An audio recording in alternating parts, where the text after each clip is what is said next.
Hello sir, welcome to our podcast. Could you briefly introduce yourself and your startup?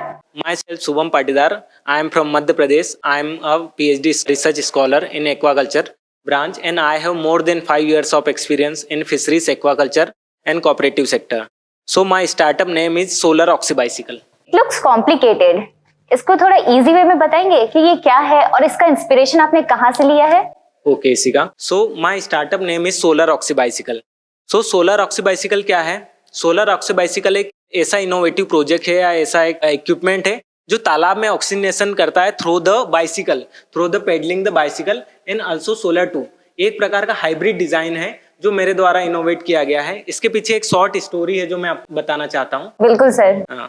तो actually after my post graduation मेरी starting में मैं placed हुआ था directorate of fisheries Bihar government के under में, और वहाँ पे मैं fisheries expert directorate of fisheries Buxar district में पोस्टेड था। और वहाँ पे मेरा वर्क था कि मुझे फार्मर्स को एक्सपर्टीज, कंसल्टेंसी, उनको टेक्निकल सपोर्ट प्रोवाइड करना था और आल्सो मैनेज द किसान कॉल सेंटर। सो मेरे पास अधिकतर किसानों के कॉल्स आते थे, जो फिश फार्मर्स थे उनके कॉल आते थे कि सर हमारी मछली मर रही है, तो आप आके देखिए, आप करिए कुछ। तो मैं जब वहाँ पे जाता था, उस साइट्स पे जाता था, तालाब का पानी का सैंपल लेता था और फिर देन उसको मैं अपने पटना एक्वा वन सेंटर में उसको लैब टेस्टिंग के लिए भेजता था। तो 99% क्या होता था कि 99% उस पानी के जो लैब रिपोर्ट्स होती थी उसमें ऑक्सीजन की कमी पाई जाती थी, क्योंकि ऑक्सीजन ही एक मोस्ट क्रूशियल मतलब एक चीज़ है जो फिश फार्मिंग में आवश्यक चीज़ है। तो मैंने इसका फार्मर्स को जब मैं बताता हूँ कि इसके आप सॉल्यूशन, इसमें ऑक्सीजन की कमी थी, तो फार्मर 3 प्रकार से इसको सॉल्यूशन कर सकता है इस समस्या का।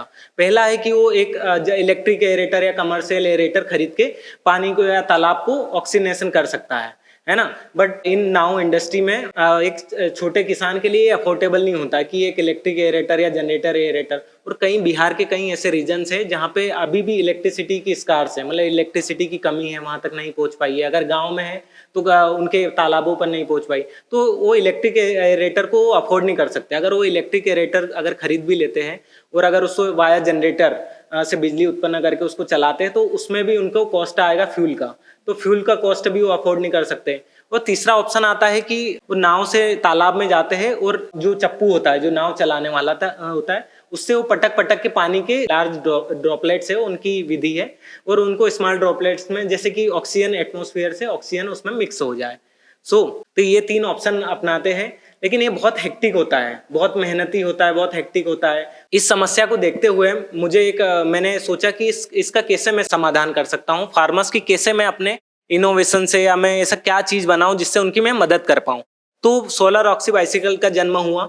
सोलर ऑक्सी बाइसिकल एक प्रकार की पॉन्ड में ऑक्सीजनेशन करने की विधि है, एक प्रकार का मॉडल है जिसमें कि हम मैनुअल पेडलिंग, जैसे हम बाइसिकल चलाते हैं वैसे ही मैनुअल पेडलिंग के थ्रू हम बाइसिकल करेंगे, और जो रियर व्हील होता है उससे हम एक शाफ्ट कनेक्ट करके इम्पेलर के थ्रू हम पॉन्ड में उसको फ्लोटर के थ्रू हम ऑपरेट करेंगे, and then we drive the bicycle automatically, rear wheel is rotate and impeller is also rotate and create the large droplet into small droplets and oxygenation इससे होगा।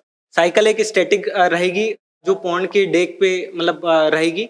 ये मैंने दो चीजों की वजह से बनाया है। एक तो जो इनलैंड फिश फार्मिंग कर रहे हैं, जो तालाबों में फार्मिंग कर रहे हैं, एक्चुअली होता क्या है कि तालाब एक स्टेगनेंट वाटर बॉडी है, वहाँ पे ना अपवेलिंग होती है, ऐसा कोई सिचुएशन है, तो वहाँ पे ऑक्सीजन की कमी अधिकतर देखी जाती है। तो जब हम ऑक्सीजन क्रिएट करते हैं और इम्पेलर या एरेटर को रन करते हैं, तो उससे एक ये फ्लो बनता है, पानी में फ्लो बनता है, जिससे कि जो नीचे के सेडिमेंट्स होते हैं वो भी एक जगह जाके स्लज इकट्ठा होता है, वो भी एक प्रकार का मैनेजमेंट है। और देन अगर हम अपवेलिंग करेंगे तो उससे फिशेस की ग्रोथ भी होगी, क्योंकि फिशेस एक स्टेगनेंट वाटर बॉडी में बहुत कम ग्रोथ करती है, उन्हें चाहिए फ्लोस चाहिए, उन्हें ग्रोथ, उनके ग्रोथ के लिए उन्हें मतलब मूव करना होगा, उन्हें चलना होगा। तो सर बेसिकली जो फिश फार्मर हमारे होते हैं, बी इट स्मॉल और मार्जिनल फार्मर, तो उनको क्या क्या चैलेंजेस फेस करने पड़ते हैं?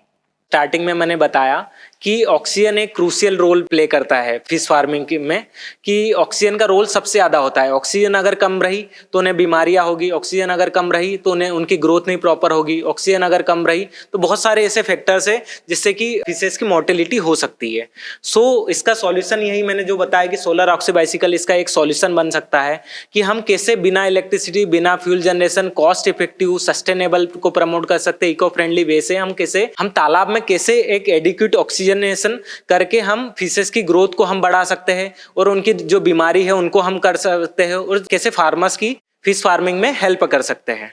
सो सर, अभी आप मैनेज एक्वा यूरेका के पार्ट हैं, so how crucial this training was for you?